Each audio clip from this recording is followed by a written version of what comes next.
Jarrod Dicker, thank you so much for joining me today.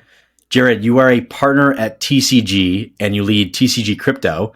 And what TCG is, it is a multi-stage investment firm dedicated to building consumer businesses. And Jarrod, you are leading the Web3 crypto kind of angle there. And before diving into like what TCG is, what do you do at TCG Crypto? I want to learn more about your background because I was going through your LinkedIn and I saw like you were at Washington Post, you're at Time, you're at Huffington Post. So tell me about that and how you got interested in media and your experiences there.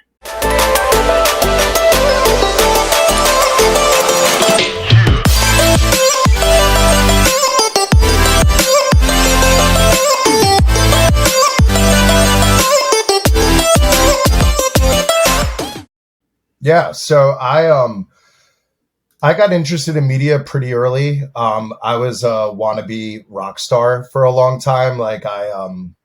If you haven't been to my house, hopefully you could come one day. But like, I have like a guitar room in my house. I'm very obsessed with music. I've seen Fish hundreds of times. Like, I've just been very deep in the music space. And I always wanted to have a life in music, but I was a absolutely shitty musician. So very early in my career, I realized that when you write about things, or you cover things, like you get a lot of access and, you're able to feel a lot of passion that you otherwise, wouldn't be able to do. So I actually had like an almost famous moment when I was younger, like right out of college, where I realized that it was going to be hard to break into the music business. But if I wrote about, musicians or interviewed musicians, then, maybe that would be a way to get free concert tickets and, some exposure there. And it was not early days of internet. Like, this is like back in like 2009, 2010, but it was early days of publicists, like really understanding how to manage writers that weren't writing in print. Traditionally when you'd ask someone for an interview, the question would be, okay, what's your circulation, right? Where is it going to be in the print magazine? Who gets exposure to it? And online, like that data just wasn't available at the mass that it is today. So I kind of like faked it till I made it in the beginning. I didn't lie, but I would email publicists and say, hey, like, love this artist. I've been following them, would love to cover them. Here's some areas that I've focused on. Here's my blog. And, that ended up snowballing into about like 150 interviews with a lot of my favorite artists and starting to write for magazines like Relics and so forth. So very early was able to figure out, which I think a lot of people online today, especially people that leverage Twitter heavily, is that when you write online and put things online, you get exposure to things you otherwise would have never gotten before. And, I, in a more analog sense, am a good example of that. But that's where I really got deep into media, kind of fell in love with it, really wanted to be a writer, but it was very hard to break into. We're going through a financial crisis, right now. Back then, there was another financial crisis through the mortgage crisis. So it was really hard to get jobs, especially on the creative side. And I applied for a job at the Huffington Post off a Craigslist ad. And I wanted to be like, I don't even remember now, but I think it was like to be the editor of the lifestyle vertical or something like that. And they wrote back and they're like, no, like you're not qualified to do that. However, we're trying to think of new and unique ways to leverage creators and people who know how to write and engage audiences on the business side, right? And this is back when Huffington Post was a blog. Its biggest competitor was Drudge Report. Daily Beast was starting to come up. But this is way pre Huffington Post acquisition of AOL and what we know today. And I was like, sure, like they offered to pay me like double what I would make as a writer. And I was like bartending and writing freelance. So I was like, this would be great. And that was another like key realization moment. Like if writing and being more public was giving you exposure, the realization that nobody was really innovating on the business side of media became very apparent. And most people, like even today, like when you write, you want a byline, you want credit, you want to get personal exposure. So nobody really wanted to like exercise creative prowess on the business side. Like the business side was just like sell against all of this creative work. And we had amazing technology there. We were, really figuring out new ways that content was being respected online and through social. And we were like, there's probably big business here for us to, create this for brands or start to license technology and build things that give brands more exposure to audiences the same way that, creators were getting. And that really kind of like blew up. The Huffington Post really kind of led the charge on things like native advertising and rethinking of the means of which you could create content and win in search and win in social. And we built a big business out of that. Whole company sold to AOL. And I kind of got stuck in the flywheel of media. At AOL was building out the business side of Huffington Post through what we were doing through the larger properties, and became hyper obsessed there. And, not to recap my entire history, but stayed in media for a long time. The core technology team of the Huffington Post left and created a company called Rebel Mouse, which was really focused on creator software for a more distributed internet. So instead of focusing on just building your own website and driving traffic to it, how do you create content that could reach people where they are, either through email or social? And a lot of major brands were built on Rebel Mouse, Axios, The Dodo, a bunch others there.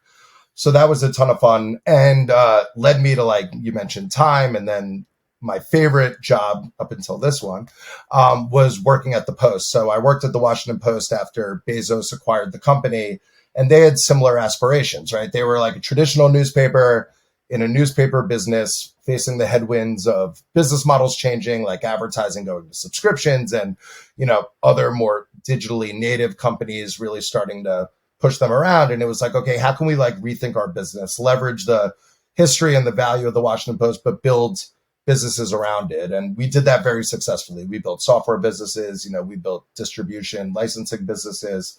And that was a ton of fun. And I'll cap at this, but that's where I really started getting a bit more into crypto. When Trump came into office, there was a bunch of headwinds in the news industry. And there were two major ones that were very unrelated. But you'll see where I'm getting at. There was a solution for both sides of that. One was this notion of deep fakes, fake news. Trump was really talking about that at a wide scale. And we were seeing that, right? People were no longer going to a website and consuming content. They were getting it through Facebook, through WhatsApp, through Twitter. So you couldn't really manage that distribution. Thus, a lot of people were getting information that they presumed was real, but it's not real. So that's a major issue. And that's an issue that hasn't been solved and is still an issue today. The other was advertising, right? Content was always free by way of advertising. And now all of a sudden, Google and Facebook at that time were taking 98% of the lion's share of online advertising. And publishers were like, holy shit, what are we going to do? We have to be subscription products. And it's really hard to turn to your customer and say, hey, that thing you were getting for free for 50 years is now cost money. Most of them are like, no, right? They need something else around that. So that really led me to be like, what's a solution for this, right? What could really be a means where you can identify how content was created, whether it was manipulated, you could be able to manage it, right, in terms of how it's distributed, how it could be monetized. And that led me really down the blockchain rabbit hole. I was into crypto, I was trading crypto, but never technically gone as deep as I did then. And this was back in 2017. It really started to become apparent that a really interesting use case for blockchain could be putting content on chain. So I left, I became the CEO of a protocol called Poet and started building that out there. And that's where I really got hyper exposed to this space. And for the past, I'd say 5-6 years since Poet, was created, I've just been deep in this kind of intersection of media, crypto, how emerging technology helps evolve these things. And now I lead the TCG crypto fund at the Chernin Group, which is a $120 million vehicle investing early stage in many of these companies. And of course, out of the growth fund, we invest in larger consumer businesses that kind of hit this. So it's really been an awesome opportunity to bring all of this together and exercise it, at massive scale. So. Incredible. But so it's funny, you're talking about media. And whenever I think of media, I think of reading a book or something, some sort of text usually. And so much of what you just spoke about was tech oriented. So, and maybe this is you're not very old, so maybe this is not a good question to ask you, but was there a transition from what you were doing from writing to suddenly now most of the things that you're involved with is very tech oriented? Was that a thing that happened while you're working, or was that already way past? No, everything was already most tech oriented. Yeah, no, it's a good question. I mean, I was able to experience the era that I entered this kind of world was really in the blog era.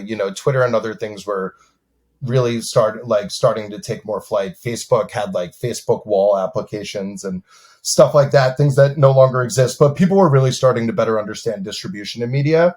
So I feel like I've been able to both experience it, but also because of where I've worked, both in, arguably like one of the biggest, most revolutionary digital media brands with the Huffington Post back in the day, as well as like one of the most, like iconic legacy brands of Washington Post, like really understand how media has evolved and what's happened there. And like, hopefully like have some sort of prediction as to where, things are going.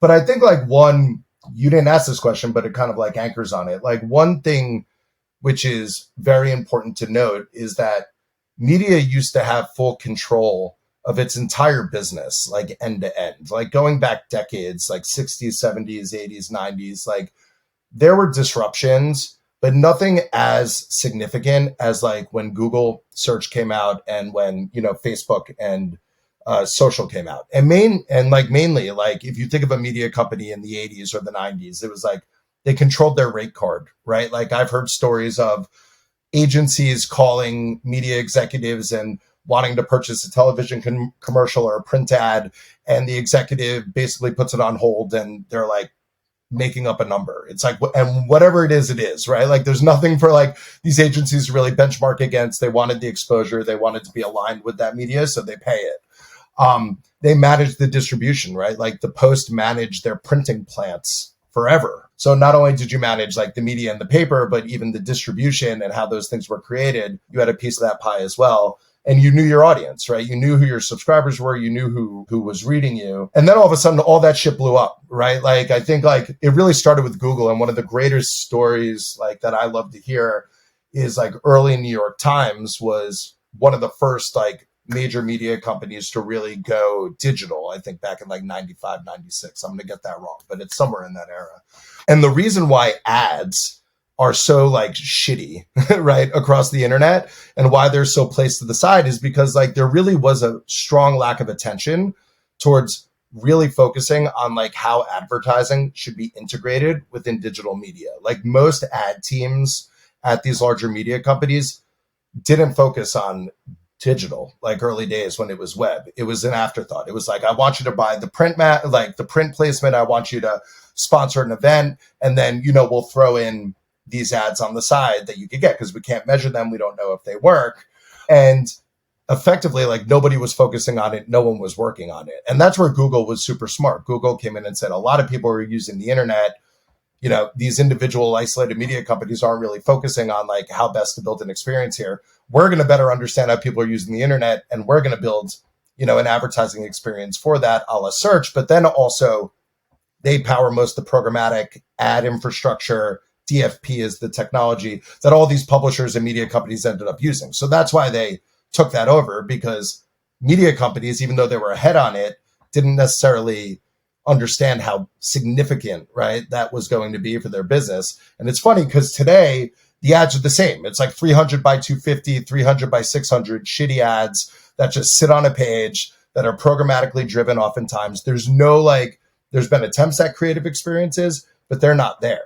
So I think like most of the time media gets rugged, right? Media gets rugged as it related to advertising. They got rugged as it related to classifieds when everything went to Craigslist. Like there wasn't a thorough comprehension of like how big of a business these things could have been on their own until it's too late, right? And the last thing to fall was really like owning the audience, owning the distribution. When Facebook came out and Twitter came out and people were getting media through search, you no longer really had to go to the site to understand how to navigate, right, your news or media cycle. You were effectively getting that elsewhere. And that was like the last piece of the pie that really was like the stronghold that media still had. So now media operates in a world of tech, understanding how distribution works, understanding how the data works and reporting works and what advertisers and others are looking for. And I think that's why technology has become so important, because that has really become the driver of how media needs to operate and the confines of restrictions that they operate within.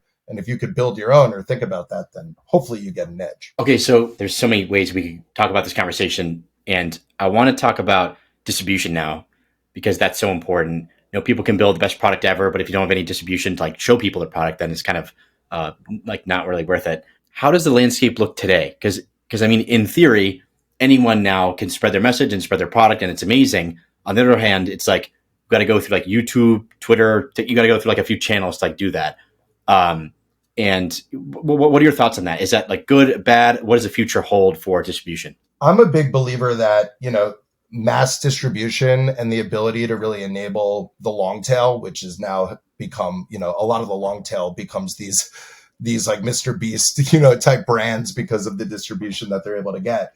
I think that that's been amazing, in terms of like totally democratizing people's ability to create and build online. Like the example I gave you earlier, which was my personal experience, which was, hey, I want to be a music writer. Back then, like you could have a website, blog, try to be SEO compliant, maybe share across some social networks. But for the most part, if you weren't writing for Rolling Stone or weren't creating for like EW or any of like the entertainment media type focused publications, you weren't really going to be known.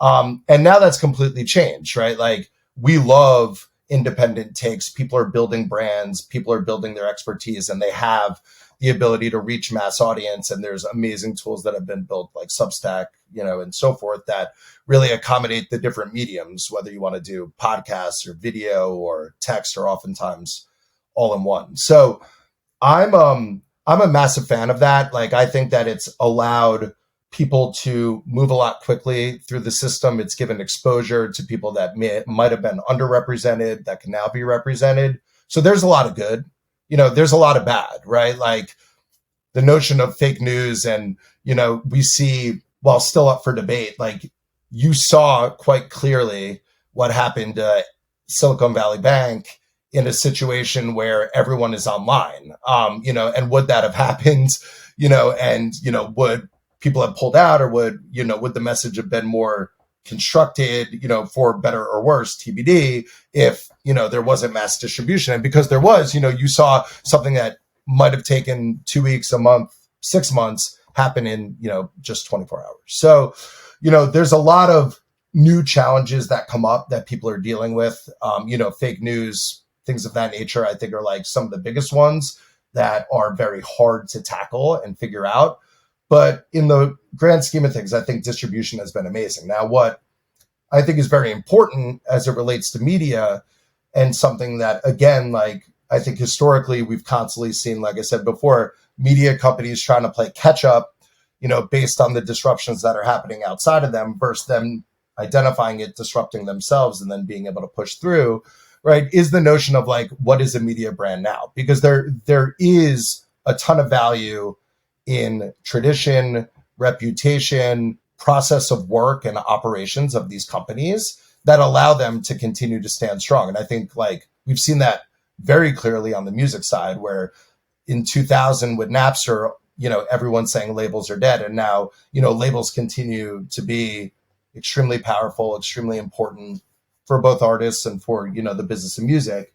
And I think more traditional media companies should be thinking about that, where you're identifying, okay, like what is this disruption caused and how are people now behaving in this new world? Well, people have the ability to build a brand on their own, right? You can become a music star by way of TikTok. You can become a top writer and make a lot more money and get a lot more cred and build a lot more reputation a la Substack versus writing for the Washington Post. So how do you maneuver to structure and set yourself up to be successful in this new wave? So like one idea I've had for a while that I've pushed on strong is like, what happens when like media companies start acting like record labels, where it's not, the Washington Post that is the brand and what people have relationship to, but you actually become, an environment that fosters individuals to build their own brand, create, and you operate more in the background, right? You give operational support, you give distribution, right? You can do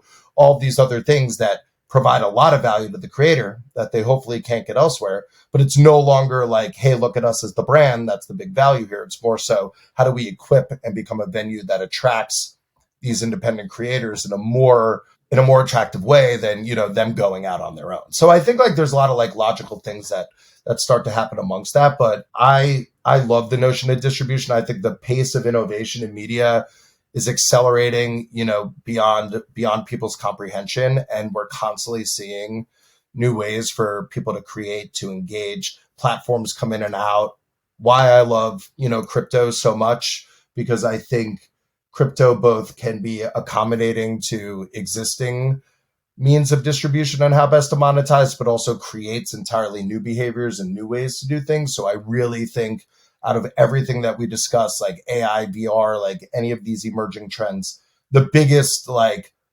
cultural and platform shift really is within crypto, because it is in fact changing people's behaviors of how they create and consume.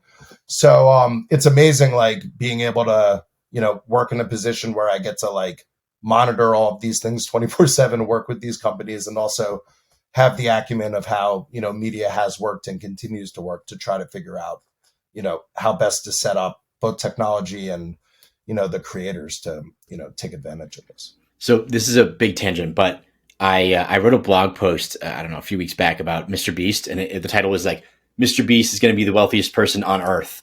And basically the thesis was, or kind of the argument was that, he has the largest audience in the world. I mean, one of the largest audiences. I think that his total subscribers, if you add in all of his channels, his non-US English channels with like Spanish and Arabic, whatever, I think it was like 245 million YouTube subscribers.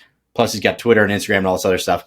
And I was like, well, he's going to become the most famous person on the planet because he's distributing this content for free all over on these, relatively open internet platforms, right? YouTube and whatnot. And he's going to monetize eventually because, he's doing like Feastables. He's doing like some really cool stuff.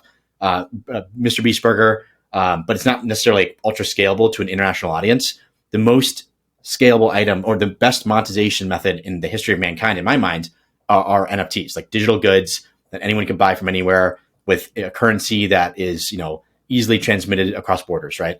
And I'm like, dude, he's gonna become, every year he could generate billions of dollars by saying, hey guys, I'm releasing my NFT. It's $4 and, it does XYZ, whatever, or it does nothing. It's just art, whatever. And because I know TCG is involved with Knight Media, and Knight is Mr. Beast's manager, I believe. I think that there's some connection there. Correct.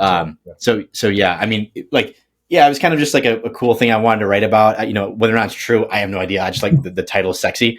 What are your thoughts on that? Is that kind of an absurd notion, or is that possible? My point of view in like a macro lens of NFT and media is that I think today we've seen, a few major moments in media, like not today, but like the royal today, like over the past, 2 decades or whatever. And, a big one was advertising, which is very important, which kind of you mentioned about Mr. Beast, because I think distribution is very important as it relates to media. And one thing I think crypto, it didn't get wrong, but it might have been kind of like a misplaced assumption, is that all content is valuable in the means that it should be transacted on, like from the first immediate point. And I think many people realized very quickly that when you start to create that friction, and it's not net new, right? Like everyone hates paywalls, right? Like everyone hates like going to a site,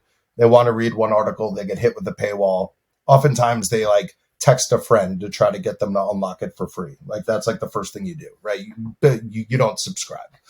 The first foray into like NFTs and media were really around that. It was like, purchase this, you could unlock. And when it's really kind of focused just solely on like a single thing, like an article or a song, I think there will be an audience and oftentimes speculators, but for the most part, you're choking distribution, at the expense of maybe making, $100, but then you may never get that user again, right? So I think identifying that distribution is very important, is continuously going to be like a key thing in media. And I think as NFTs really start to think about their role as it relates to, a creator and their audience, they must have distribution in mind to not necessarily choke out, by way of friction.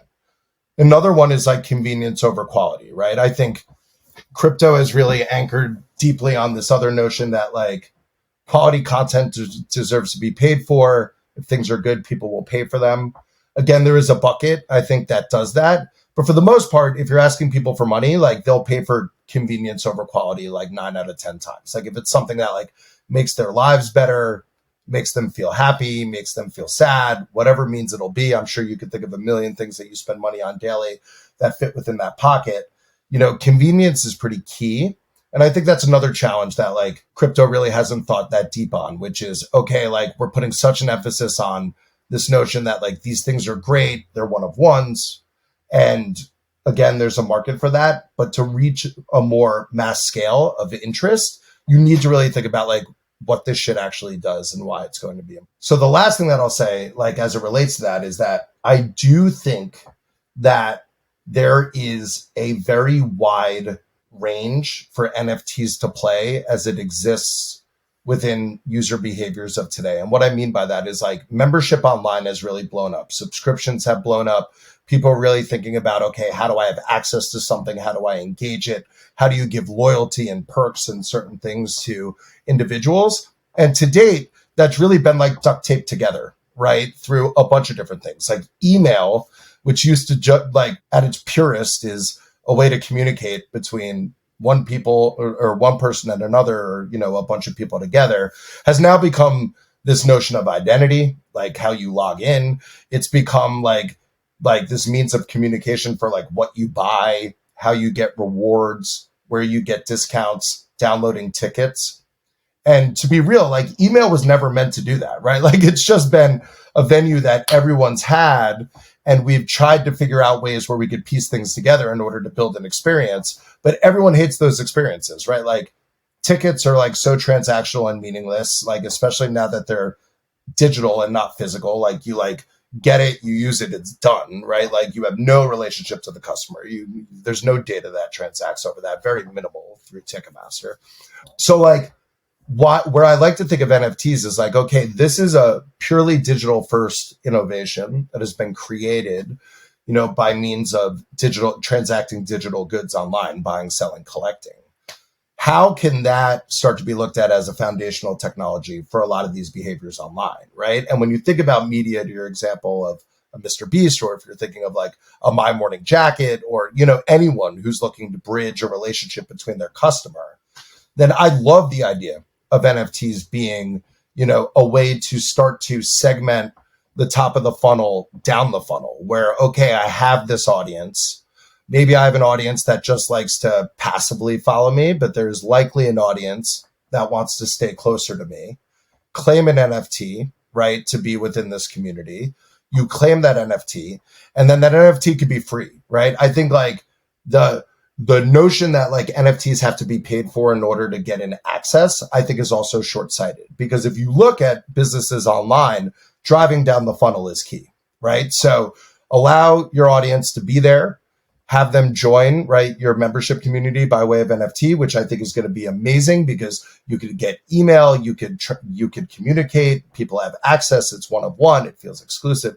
And then you think about your business down the funnel. Okay, anyone with this NFT, if it's My Morning Jacket, could get early ticketing to my show, preferred seating, maybe discount goods and merch and things of that nature. Or maybe there's unique things that only people within this community could get, and they'll continue to pay. Right? Like a lot of people who are like joining these communities and wanting to be a part of it, they don't want to like leave with money, right? They want to actually figure out, okay, what's exclusive and unique tied around my passion that I could continue to engage with that's just made for me. So there's a company, Medallion, that we invested in that is actually doing that today, like with like in the music space with bands like My Morning Jacket, Tycho, Jungle, Greta Van Fleet, a bunch others. But they're showing that this works, right? They basically have moved fan clubs on chain. Fans could claim the NFT. Once they have the NFT, it's up to the artist what they want to do. But these artists are doing amazing things. They are giving early ticketing, so you could circumvent the headache of Ticketmaster. Like you could get backstage. You can download a digital only box set or vinyl or something physical and acquire that. And people fucking love it. And they love it because it's like music fans, if anyone knows, right? Like if you go to a lot of shows, I go to like 50 shows a year. I go to a show and I'll spend more money for more experience. I don't go to a show and say, I wish I left with $10 from the band. Like, I don't give a shit about that.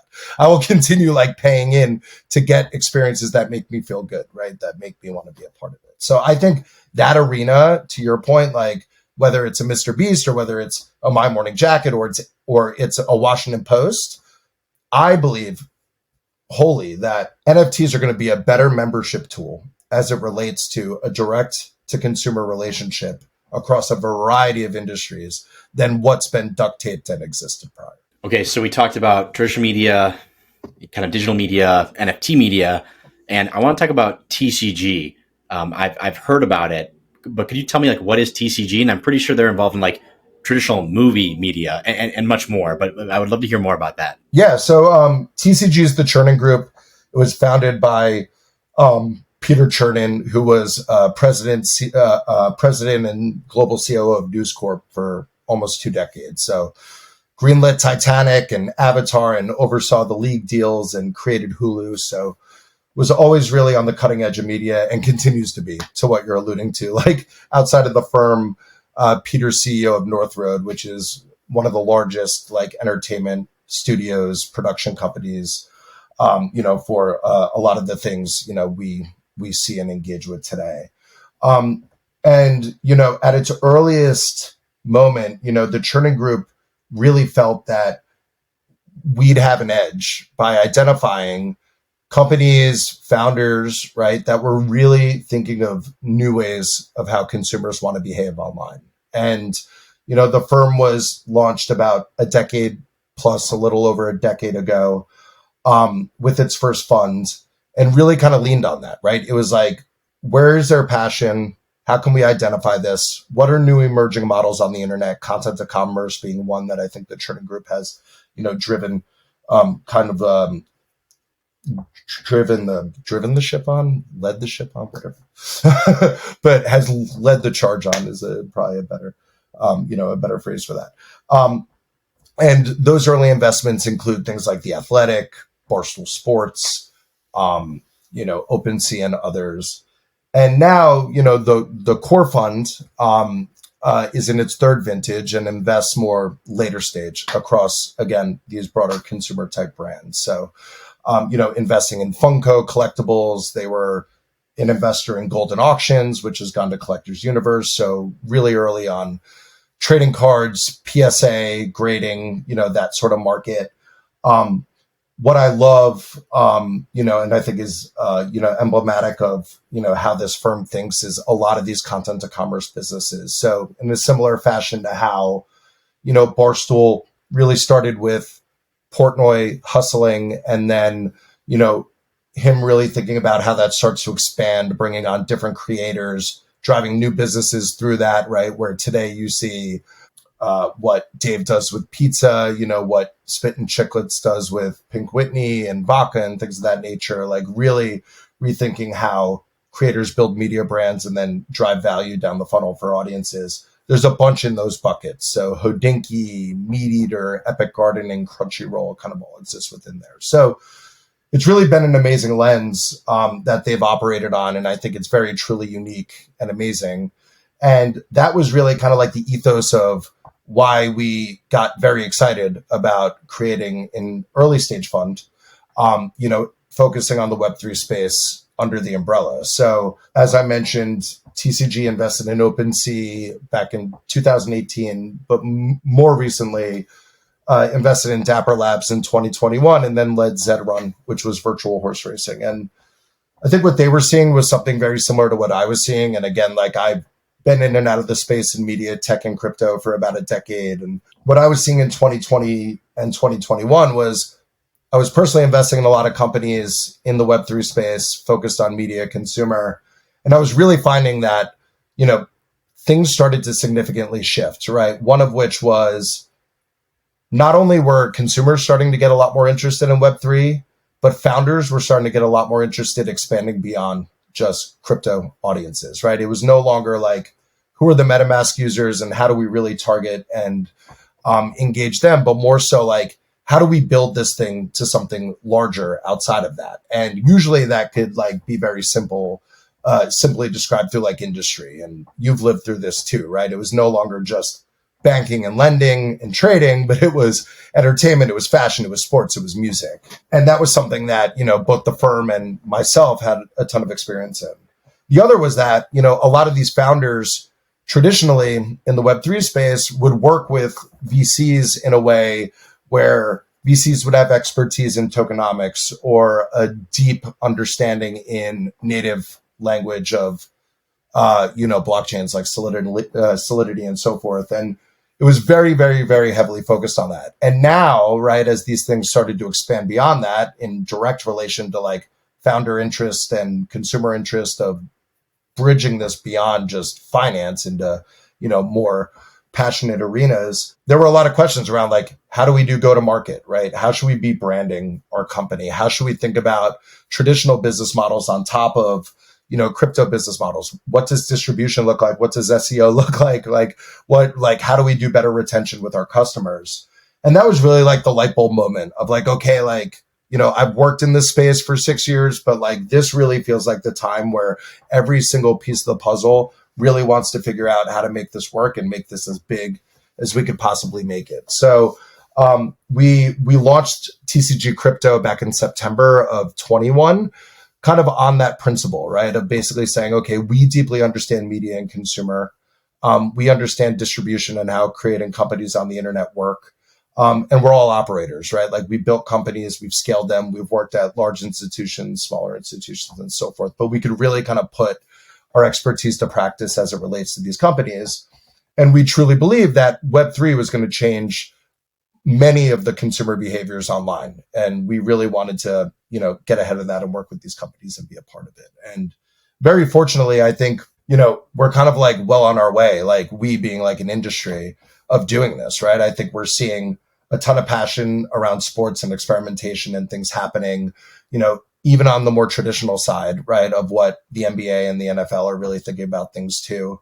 On the entertainment side, right, like new ways of thinking of fandom, new ways of thinking about how artists get royalties and value out of that, how people create content online is just like in its infancy, but it already feels so real. And you see major labels like UMG and Warner participating directly in this, right? You see traditional media companies really thinking about it too. So there really has become a moment of doing this. And, we on the TCG crypto side, right, like really kind of like focus on consumer, which I think is like a tough term in crypto because there's so little consumers in general across everything. So everyone is kind of like a consumer company or thinking about how to build for their customers. But, I think what's very important is that, people are continuing to kind of build and better understand like what people want, understanding how audience are segmented and how both are equally important. Like, I think if you spoke to me a year and a half ago, a big focus was like, okay, how do we onboard? And this too, like onboard more people into crypto. I think now, while there's still like an emphasis on doing that, I think there's a realization that like, okay, the people that are currently existing in crypto, even though the number is small, oftentimes ARPU is higher, right? They'll spend more money, they'll spend more time. And that's a very big audience to focus on and a very important audience. And then there is the audience outside of crypto that is important as well, but they don't necessarily have to come together or there doesn't have to be a bridge to them, right? They could both be engaged and participate in amazing, meaningful ways. So yeah, like we've been operating this for about 18 months. The team is amazing. I think anyone who knows TCG Crypto knows that, we're very much about our people and, Gabby Goldberg, Jonathan Moore, and Zion Thomas, all have reputations and brands on their own that they've been able to bring to the table here. And, our goal is to just continue to invest and help these companies build and scale to provide value and meaning to their customers. That's awesome. Okay. So yeah, I spoke to you right before we recorded about how I think it's interesting. Initially, when there's a new ecosystem or technology being developed, it's very like infrastructure focused. And there's 4 sections or 4 kind of categories that we invest in. It's like technical infrastructure, financial infrastructure, consumer, gaming are like the rough 4 categories. And our thought process was, it's going to be very heavy on the financial infrastructure and technical infrastructure just because like it's pretty new emergent, ecosystem. But I feel like we have our few pieces, like there's some key pieces of infra that everyone uses. And then like there's everything else is like consumer. And it's really the consumer products that are like, in my mind, crushing it, especially when you look at these, I call them like media entertainment companies, but like these PFP projects like Yuga, Artifact, Moonbirds, whatever. And that to me was like, it just wasn't something I was expecting. I was pretty surprised by that. What is your take on that? Because it lines up perfectly with your guys' focus of like consumer content crypto. Yeah. Yeah. So I'd say one thing is I think we've gotten to a point as an industry where blaming the onboarding friction of wallets and signups is kind of a cop. It's like, like, Doing it for years. right? Because oftentimes it's like, oh, like when onboarding gets there or when mobile gets there, then these things will come. Oftentimes, one, nobody's solving that problem. Everyone's just identifying the problem, but oftentimes there is no problem to solve if you want things to be on chain with the current mechanisms of how things work today. And two, I don't think that's true, right? I think at least what I've seen over the past year, many of these companies coming to fruition and going to market is that if the juice is worth the squeeze, people will do it, right? Like to the My Morning Jacket medallion example that I mentioned earlier, more people are signing up for fan clubs on chain than they have for these bands off chain. And granted, the onboarding process is fluid. It's great, but like people still have to sign. They still have to get in, but people want to get the value, right, out of what they're going to get once they get access to those things. So for me, as it relates to like where we're at with consumer and how we think about those things, I think people have to get over the fact that onboarding likely can cause friction and do the best that they possibly can in order to make that fluid, but focus more on what you're actually building and what value that provides and TAM of that market and the passion of that market. Because I will bet you, I won't bet actual money, but 9 out of 10 times users will go through that, in order to get there if that value is there. So that's saying, and not in like a negative way, but that's saying like, I think a lot of these companies that have struggled while friction could be there on the onboarding, like oftentimes it's like just need to focus a bit more on like what you're doing, what you're providing, and speak to your customer more. So that's one thing just on consumer that you made me think about. But on the media side, I agree. Like I was too fascinated with, the success of Yuga and then the succession of all of these other companies that have then been created after that. I knew the Yuga crew early and loved them. Like when I like first met them, but it's when, Bored Ape was sub, 1 ETH, right? It was a lot of projects, a lot of people building, but there was clearly something magical happening there, but I don't think anyone could have predicted that. Now, what I do think about often, because we are media experts in our firm, and that is definitely how we position ourselves on the crypto side as well. But a lot of our media side has really been in like music so far, and we have looked at we're deep in gaming too, as you are, and a few other things. But I still debate in my mind oftentimes like what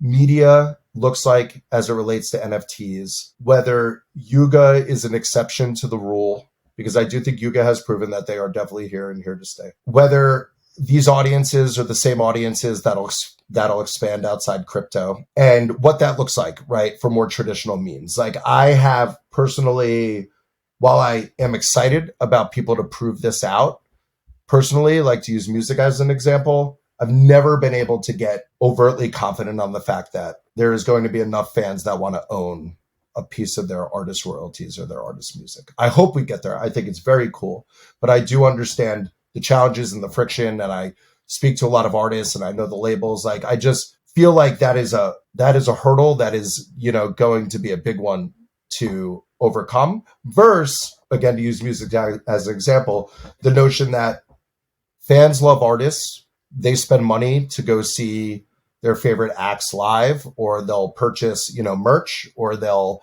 go to an event that they put on. So how can we create very, very, very cool things by way of NFTs that give fans more access to those sort of experiences? So I think like the biggest benefit of what we've seen as, bystanders, let's say, of like Yuga and Moonbirds is understanding people's behaviors as it relates to purchasing assets, what speculation looks like, what roadmaps and engagements look like as these games launch, what makes people want to stay, what makes people want to leave. The biggest critique I have for most of these NFT projects as it relates to like the PFP projects as it relates to media is that so far the incentive to get out has been higher than the incentive to stay in. And I think that needs to reverse. So sorry, when you say that, what do you mean? How is the incentive higher to leave? You mean just like making money? Yes. Like, okay. I think no matter what, for most of these PFP projects, even though people may have high engagement, high retention as subsequent things drop, the end goal, and again, this is a hypothesis, it's not proven, but like, I guess 95% of the people that you talk to are hoping that their investable asset and their PFP is going to go up 10x and then they'll sell it. Right. So like in media, that's not good behavior, right? In like traditional media, you want recurring revenue, you want retention, you want to keep and captivate an audience. So I think there's things that we're learning and observing, but I do think as these things start to blossom to media brands or really figuring out what this model means for Hollywood or what this model means for music, I think that very simple notion of how do you move from the incentive to get out being greater than the incentive to stay in to the incentive to stay in greater than the incentive to get out is going to be very important. And it sounds very simple put that way, and I'm proud of myself for being able to put it that way. But I do think that it's hard because, again, going back to the two customers of crypto, consumer crypto, there is the crypto native customer that is very important, that spends a lot of money, spends a lot of time, and wants these sort of products. And those shouldn't be shied away from, right? But then there is another mass that may want something different or may be interested in something different or may not have the means to engage in that sort of environment. And it's a decision of like who you want to reach and what you want to do. So it's been the greatest lesson, I think, especially as it relates to like what you're mentioning with like NFTs being one of the greatest business models that are ever going to happen in the internet. Like we are able to see in real time how this is being worked, how behaviors are being maneuvered. People want to say OpenSea is down so hard from 5 billion GMV. I mean, OpenSea is still doing 500 million GMV. I mean, that's a massive, massive business. So, I think for me, it's like more deeply understanding like what those behaviors are, I think is going to be increasingly interesting. Are they worth those valuations? I don't know. Like all of that is TBD. Like will a Disney acquire these companies? All of that is TBD. Like will major networks, so forth. So like, I think like exit path is also something interesting to think about here, which is what are the next steps? Like, is it valuation? Is it token? How should people be thinking about these things? So yeah, I don't want to go too much on a tangent, but I agree with you. It's been fascinating. And I think I've been personally proven wrong a few times, like in how I've thought things were going to shift and change. And they've continued to kind of move, especially on some of these projects, in such a positive direction that I think it warrants people's awareness around that. Okay, so if you were in charge of, let's say, a Yuga, it doesn't have to be, we can just say a Yuga type PFP project, and also I agree with you. Like I think that the valuations we see on some of these PFPs is not normal. That being said, like the valuation on like a first edition Charizard is also not normal, but like it's just like what people want to pay for it, right? So who knows?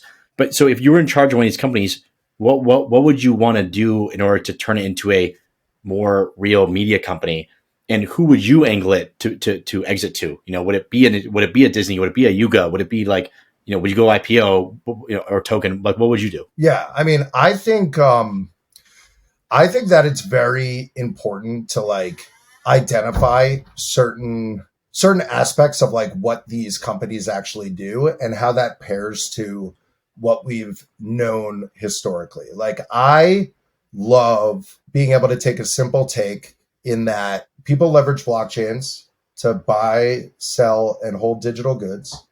And there is an accelerated behavior in doing that. And we've seen that through PFPs.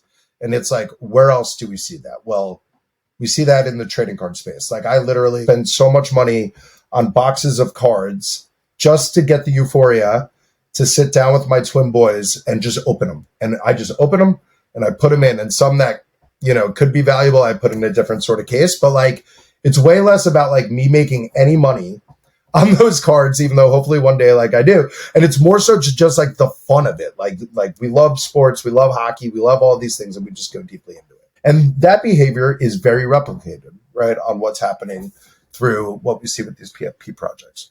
So like one obvious thing that I think like on the media side is like this notion of like digital to physical. I think I continue to be obsessed over, in that I think phase one of this has been, okay, we see that people are behaving like this around digital goods online on these PFP projects. Great. I think that's phase one. I think phase two is going to be awareness from a lot of traditional type companies. That's like, holy shit, this stuff works. People value digital. They want these sort of assets. They engage with them. There's all these unique things that can be done with them. We need to start expanding our business into this realm. And I think that that's going to become very, very, very obvious. Like, I think when you buy, a physical, like when I buy this book, right, which is like, Please Kill Me, like the history of punk, like when I buy that book, it would be amazing if there's a digital component of that book, and then I'm automatically through that NFT, like in a community with all these other people who like punk, and then I get exclusive ticket drops, and it just like better connects the dots between those things. That's something that I think is going to be very important. And I think on the inverse of like a Yuga becomes very important. It's like, okay, people go to Target, they buy collectibles. We see that with Funko, right? It's like, what's Bored Ape's position in that sort of thing? It's like, we know that we're focused very heavily on like speculative, digital games, but what does a top tier game look like on Xbox? Like, if it relates to these sort of things, like, how are people using and doing this? Like, I applaud Yuga very early on. I think it was insanely cool, especially as a spectator, to see how people leverage that IP to build out all of these different things, whether it's IPAs or coffees or, like in-store retail type experiences. But those sort of things, I think, become more and more and more fascinating as you think about expanding. I don't think it's easy. Like, I think there's a lot of PFP projects that like have a roadmap where they're like, okay, yeah, so we're going to do this thing with Netflix and we're going to create a show. In order to do that, going back to what I said before with those two audiences, it's like, okay, well, you better be super confident that your crypto native audience wants to do that, because that's who you're depending on as you go here. And if it falls flat, it falls flat. So there are kind of like different means to do that. But I do think there's quite literal things that can be done today. Like, I do think toys, I think means of which like people want to collect, experiences that people want to start to do, those things can definitely be inverted into a more physical landscape that I would focus very heavily on. Is it right for me to call them media entertainment companies? It's funny that you say this. Like, I was trying to describe it the other day and I struggled.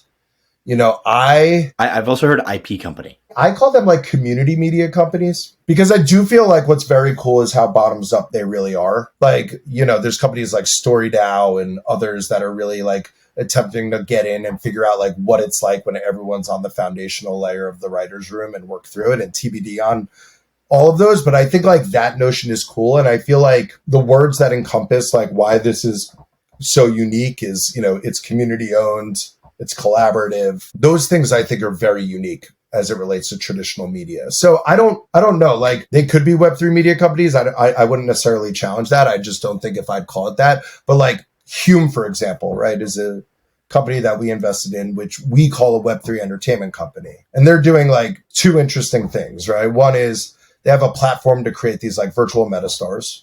And we believe that more and more artists, right, whether virtually native or traditional, will want to build a more native online persona where they could engage fans more deeply and, build business and experiences that way. And then they've actually created their own metastars, right? The first was Angel Baby, which actually 2 days ago finally like launched on Spotify and more kind of like native channels. Like, it was very Web3 focused for about a year and a half, and now is starting to expand beyond that. And Clio is another one. But those I'd call Web3 entertainment companies. But I do think that they've bridged the gap in an interesting way where and mind you, the music NFT space is super small. So like, I feel like they've like hit the ceiling on what they could really be doing there. And now they're expanding through like Spotify and TikTok and other means. So it is starting to go more in towards traditional entertainment. I know Doodles is starting to do that in Bored Ape too. So maybe it is fair, but I do love like, I don't want to lose the value of the fact that the community and audience is so deeply involved in a way that never really felt attainable prior. So yeah, I mean, up for debate. I'm undecided. Awesome. All right. So do you have a hard stop? I have a hard stop at like 3:15. Okay. So 10 minutes. 10 minutes. Yeah. All right. So I want to quickly talk about North Road and what you and the other partners at TCG are thinking about the future of, movies and just like video content in general, just because I've seen some pretty incredible, AI has made the cost of creating content 100x cheaper. And people can now create, almost like a full series with the simple iPhone video and using like Runway ML or some of these cool new AI tools and create a whole new, pretty high production like series comparative to what they were able to do before. What are your thoughts on that? Like, what's going to happen to Hollywood? Yeah, so I'm not going to speak for North Road because I'm not involved on that side, but I have opinions on AI and media because I've been obsessed with it for a bit. So I'd love to talk about that. It's amazing how fast like this is all happening. Like even the whole GPT-4, GPT-3 thing, like it was impossible not to just be glued to what was happening there. And I think like my favorite tweet of them all was someone drawing out a sketch of a website and then having that website be completely like transformed into a digital environment with zero code.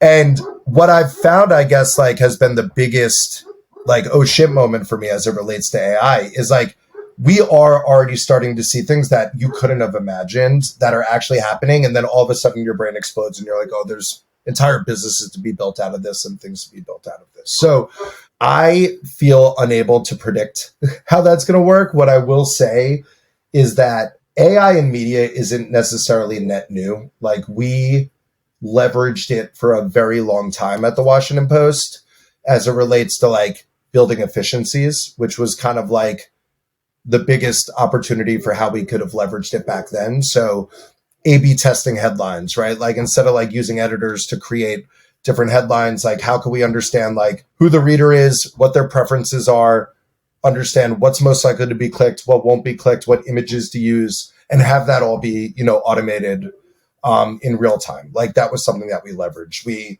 would want to do politics coverage in like smaller congressional districts or cover high school basketball. And we weren't going to put reporters on that. So you could effectively like build a skeleton and then AI would actually write those articles leveraging stat APIs and other sort of semantic API, like semantic languages through the APIs. So like I've been in it and I was fascinated back then around the notion that like, wow, this could really build efficiencies. And the same dialogue that's happening now happened then, which is like the questions we'd get are like, is this going to replace reporters? Like, what's the value of journalists? And, the position back then was like, no, this is like focused on building efficiencies, helping to support, what they're already doing, but make it a lot more effective. And we've seen that right through like better engagement, the ability to like, hopefully, build more efficiencies in fact checking and so forth.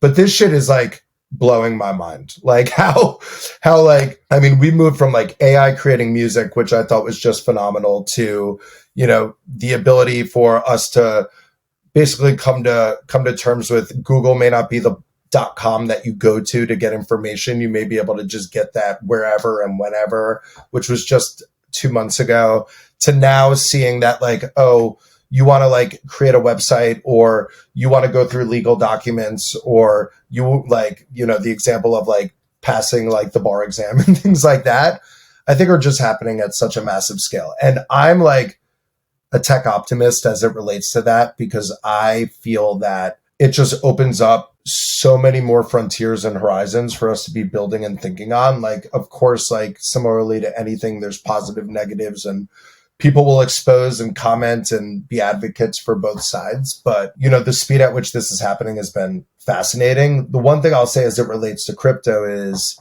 I don't think crypto should see AI as a trend that they need to posture against or compete against. Like what I think, especially as it relates to media, is if people are going to be able to create songs via AI, or if you can start to create more content, or it really helps democratize, as we said before, like as Facebook and Google and others like really expanded the long tail of who could create online. And this just continues to expand people's skill sets of like who actually had the ability to do this versus not, and now everyone may.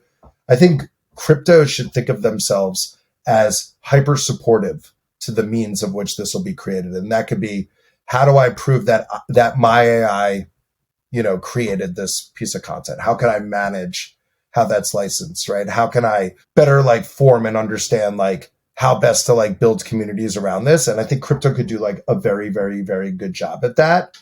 And I want to see more companies. I feel like I haven't seen enough companies because they're probably like, nobody wants to fall into the hype. But I do think that this notion of like crypto for AI and thinking about an infrastructural type layer of like how distribution works, how monetization works, how identity works is going to be super advantageous for a lot of these companies. So if they're building, they should reach out to the both of us. Totally agreed. So I always think about this, and I argue with my partner Dan about this. In a world where AI has made the cost of creating content, websites, whatever, very cheap, like exceptionally cheap, who is the advantage? Like, who is the edge? And what I keep coming back to is like audience, distribution, community, but those are like pretty like they're not hard, because normally it's like, oh, we have a technical edge, like we have a monopoly on this market, we're the only ones doing this, and we're like amazing, whatever. This is more, it's like, well, everyone's going to have the best tech, everyone's going to have the create content like that. How do you outcompete? I think one thing that's constant through all of these tech evolutions is that there is always a discount of storytelling, the creative side of work. I think it's exciting because people who might not have felt as creative or may not be able to code or may not be able to, create a movie or write a song now could have the opportunity to do something like that. But it always kind of comes at the behest of saying, oh yes, and everyone's going to be able to do it. Thus, like, people who are creatives or experts who have done it in the past are now at risk. Like, I don't always buy that. Like, I think that even with AI, right, the Beatles will still be like the top listened to band worldwide, right? I think personality is very important as it relates to a lot of these things, like human elements, relationships, like how people are, is going to be very critical to brand building and creation and story building. I do think it opens up a ton of means for creative people to expand their creativity and hopefully, again, like democratize the ability for more people to come in who otherwise wouldn't. But I believe it's TBD as to whether, the classic way of people creating and the art forms that they've created are really going to be as at risk, or it's going to help strengthen what they're doing even more and invite, more people in. Like, I think it's a debate. Like, I'm not surprised that you're having that debate, because I do think that it's an ongoing debate and this stuff is changing every single day. But I would say, like, when Substack came out, it was the death of media companies. And, when TikTok came out, it was the death of record labels and music. And, we're not seeing that. This is, again, like, very different, but I think it's smart to think about this stuff as like compounding. Like, there's going to be net new, there's going to be expanding, and there's going to be things that die. And, we'll kind of see who marches up that hill, but it's exciting. It's something I'm very excited about. Amazing. Jarrod, thank you so much for, coming on and chatting with me. I feel like I learned so much, and I'm looking forward to chatting again with you soon. Thanks for having me, Andrew. It was awesome. See you, man.